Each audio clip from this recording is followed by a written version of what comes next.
সব জায়গা থেকে বন বন করে মৌমাছির মতো জান্নাতীর ওই শপিং মলে শপিং করতে আসবে। ইচ্ছে মতো দেদারসে পোশাক কিনবে, ইচ্ছে মতো শপিং করবে, টাকা দেয়া লাগবে না, ক্রেডিট কার্ড লাগবে না। সুবহানাল্লাহ পড়েন। ইচ্ছে মতো শপিং করবেন, দুনিয়াতে একটু কষ্ট করে হালাল উপার্জন করে খেয়ে যান। আল কানাআতু মিনাল ইসলাম, অল্পে খেয়ে তুষ্ট থাকা আর আল্লাহ শুকরিয়া করা, এটার নামই ইসলাম। অল্প খাও, অল্প পড়ো, অল্প জমাও, অল্পের ভেতরে বরকত ঢুকাই দিছে কে?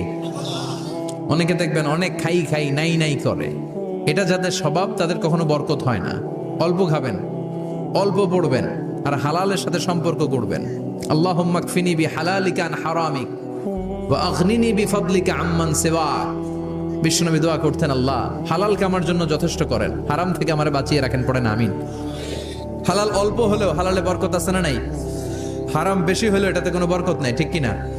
বলেন তো, গরু খাওয়া হালাল না হারাম? কথা বলেন। কুকুর খাওয়া হারাম। প্রতিদিন কসাই